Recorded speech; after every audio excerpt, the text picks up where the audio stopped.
जय हिंद दोस्तों। अगर आप आईपीओ के लिए अप्लाई करते हो तो इस वीडियो में हम बात करने वाले हैं सेनोरस फार्मास्यूटिकल्स के आईपीओ के बारे में। दोस्तों, क्या इस आईपीओ से पैसा बनाया जा सकता है, आइए इस वीडियो में जानते हैं। देखिए दोस्तों, सबसे पहले हम जानेंगे कंपनी और आईपीओ डिटेल के बारे में। कंपनी के फाइनेंशियल किस तरीके के हैं, कंपनी प्रॉफिट मेकिंग है या फिर लॉस मेकिंग, साथ ही इसके पीयर कंपैरिजन में कौन कौन सी कंपनियां हैं, उनके अकॉर्डिंग इसकी वैल्यूएशन महंगी है या फिर सस्ती है। साथ ही स्ट्रेंथ एंड वीकनेस जानेंगे, लेटेस्ट जीएमपी क्या चल रही है, अप्लाई करना चाहिए या फिर नहीं करना चाहिए। अगर अप्लाई करना चाहिए तो लिस्टिंग एंड के लिए अप्लाई करना चाहिए या फिर लॉन्ग टर्म के लिए अप्लाई करना चाहिए। सभी बातें आपको इस वीडियो में जानने के लिए मिलेगी। तो देखिए दोस्तों, सबसे पहले अगर बात करें तो कंपनी जो है ग्लोबली सर्टिफाइड है, सबसे बढ़िया बात। और काम क्या करती है कंपनी? कंपनी देखिए रिसर्च एंड डेवलपमेंट का काम करती है, मैन्युफैक्चरिंग के साथ साथ किसका, फार्मास्यूटिकल प्रोडक्ट्स। और फार्मास्यूटिकल प्रोडक्ट्स क्या होते हैं? जैसे आपकी दवाइयाँ हो गई, ठीक है, एंटीडोट्स वगैरह हो गए, ये सभी फार्मास्यूटिकल प्रोडक्ट्स में अपने पास में आते हैं। अब बात करें कंपनी का जो काम है, वो company basically US and Canada में इनका रेगुलेटेड मार्केट है, और बाकी जो भी इमर्जिंग कंट्रीज है ना, उनमें भी कंपनी का बढ़िया बिजनेस है, जिनमें 43 कंट्रीज हमें देखने के लिए मिल रही है। साथ ही दोस्तों, अगर बात करें इसके पार्टनर्स में, तो इसके पार्टनर्स में हम देखेंगे सन फार्मास्यूटिकल्स जैसे बड़े बड़े नाम आपको देख रहे हैं। डॉक्टर रेड्डी लेबोरेटरीज का नाम भी आपने सुना होगा, सिप्ला का नाम भी आपने सुना होगा, जो तो इसके ये पार्टनर्स में शामिल है। कंपनी की शुरुआत तो 2017 में ही हो चुकी थी। और दोस्तों, अगर बात करें कंपनी के पास में 182 प्रोडक्ट फिलहाल जो है रजिस्टर्ड है, और 245 फिलहाल ऑनगोइंग है। कंपनी में जो एम्प्लॉय है 113 है। तो ये तो हो गई बेसिक कंपनी के बारे में बातें, ठीक है। कंपनी का जो काम है ना, देखिए सेक्टर जो है ना, फार्मास्यूटिकल सेक्टर कंपनी का बहुत बढ़िया सेक्टर है। तो सेक्टर के हिसाब से तो नो डाउट कंपनी एक नंबर हमें नज़र आ रही है। अब बात करते हैं हम यहाँ पे, देखिए कंपनी का जो प्लांट है ना, वो यूएसए में भी है ना, एटलांटा यूएसए, अहमदाबाद में भी कंपनी का प्लांट है। और कंपनी के जो है ना 300 प्लस कस्टमर्स है, ओवर 49 कंट्रीज, है ना। तो मतलब कंपनी का देखिए कारोबार तो वर्ल्ड वाइड है, और ग्लोबली सर्टिफाइड कंपनी है, और क्या चाहिए देखिए। अब देखिए दोस्तों, सबसे पहले अगर हम बात करें इस आईपीओ की डिटेल्स के बारे में, तो जो आईपीओ है कल यानी 20 दिसंबर से इसमें अप्लाई करना स्टार्ट हो जाएगा। 24 दिसंबर इसमें लास्ट डेट रहने वाली है। और आईपीओ का जो प्राइस है वो 372 से 391 रुपये पर शेयर यहाँ पे रखा गया है। दोस्तों, बात करें रिटेल कोटा, तो रिटेल कोटा यहाँ पे कम दिया गया है, 10% ही है, जो कि थोड़ा सा मतलब आपके पास में एक वो रह जाएगा कि यहाँ पे अलॉटमेंट के चांसेस यहाँ पे कम बन जाते हैं, क्योंकि देखिए साइज कम हो जाएगा, ऑब्वियस बात है। यहाँ पे टोटल आईपीओ का साइज कितना है, 582.11 करोड़। अब इसमें रिटेल को 10% ही मिलने वाला है।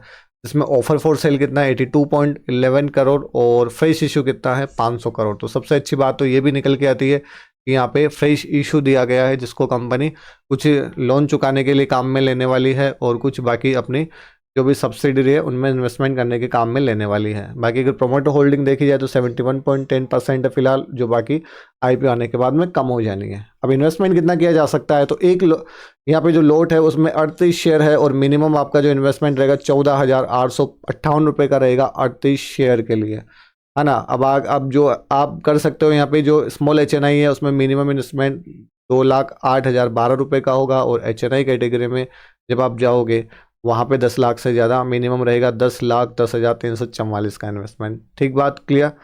नेक्स्ट दोस्तों, बात करेंगे अब कंपनी के फाइनेंशियल्स के। देखिए कंपनी का हमने सेक्टर देख लिया, सेक्टर के हिसाब से कंपनी हमें बहुत बढ़िया नजर आ रही है, बढ़िया सेक्टर है, डिमांडिंग सेक्टर है, नो डाउट कॉम्पिटिटिव है लेकिन डिमांडिंग है। कंपनी का कारोबार फिलहाल अच्छा चल रहा है, वर्ल्ड वाइड कंपनी है, ठीक है। तो कारोबार में कोई दिक्कत वाली बात यहाँ पे नज़र नहीं आ रही। आप यहाँ पे इसके फाइनेंशियल्स देख लीजिए।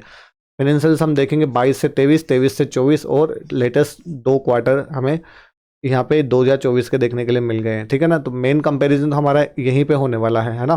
तो हम यहाँ पे देखेंगे कंपनी के असेट्स। तो कंपनी के असेट्स देखिए लगातार बढ़ रहे हैं, अच्छी ग्रोथ जो हमें दिखाई दे रही है।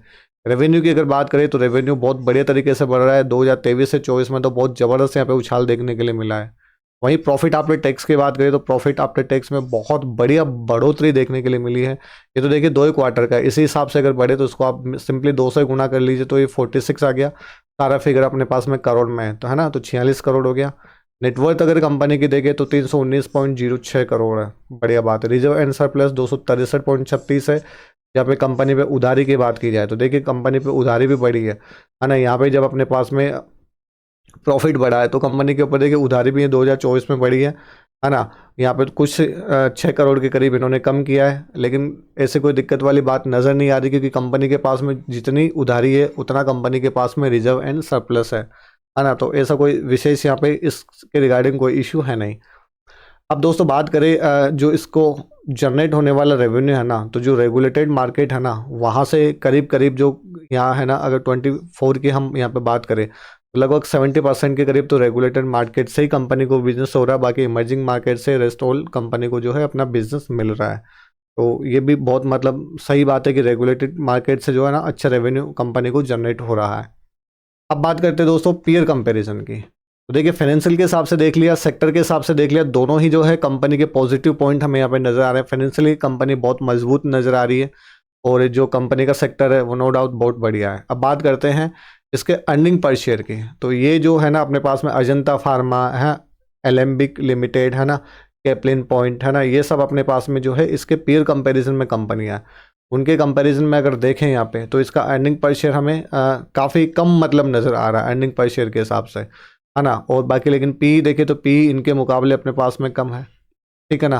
पी अपने पास में कम है मतलब अच्छी बात है, एक रीजनेबल वैल्यूएशन के पास में अपने पास में ये जो है अपना आईपीओ लेके आ रहे हैं, जहाँ पे हमें लिस्टिंग गेन मिलने की कुछ ना कुछ यहाँ पे उम्मीद है, ठीक है। तो ये काफ़ी हद तक सही भी है। नेक्स्ट बात करें लेटेस्ट जीएमपी। तो जीएमपी देखिए एक अनुमान होता है, जो भी सोर्सेज है उसके अकॉर्डिंग जो जीएमपी फिलहाल जो चल रही है ना 38.36% चल रही है। अब मार्केट में देखिए अप डाउन होता रहता है, कई बार जीएमपी के ऊपर उसका असर भी होता है। जीएमपी का एक अनुमान है कि आपको जो देखिए आईपीओ का जो प्राइस ना 391 रुपये, 391 रुपये के ऊपर आपको 150 रुपये का लिस्टिंग गेन मिल सकता है। ये सिर्फ एक अनुमान है ना, मतलब इस अमाउंट के ऊपर इतना लिस्टिंग गेन मिल सकता है, मतलब 36% का यहाँ पे जो है लिस्टिंग गेन मिलने की उम्मीद है। लेकिन कई बार हम देखते हैं इससे अच्छी लिस्टिंग भी हो जाती है, कई बार इससे डाउन लिस्टिंग भी हो जाती है। तो ये बातें हमें समझ नहीं होगी, तो इसके लिए ही हम वीडियो का एनालिसिस करते हैं, जिससे सारे फैक्टर जो है हमारे सामने हो। अब देखिए कंपनी का जब सेक्टर अच्छा है, कंपनी के फाइनेंशियल्स अच्छे हैं, जीएमपी भी फिलहाल कंपनी की 38 लगभग अराउंड 40% के करीब चल रही है, तो तीनों ही बातें कंपनी की बहुत बढ़िया है यहाँ पे। तो ये मतलब बहुत अच्छी बात है। तो यहाँ पे लिस्टिंग गेन मिलने की हमें उम्मीद लगभग अच्छी है। स्ट्रेंथ एंड वीकनेस की बात करें तो देखिए अच्छी बात ये है कि कंपनी का जो मैंने आपको बताया मैन्युफैक्चरिंग यूनिट कहाँ पे गुजरात में भी है ना, और ये इसके अटलांटा यूएसए में भी है, और वहाँ पे ये रेगुलेटेड मार्केट को सर्व करते सबसे अच्छी बात है ना। ये जो है US FD approved manufacturing facility है इनकी, और जैसा कि हमने यहाँ पे देखा कि 70% जो है इनका रेगुलेटेड मार्केट से ही रेवेन्यू आता है, बाकी 30% जो है इमर्जिंग कंट्रीज से आता है ना।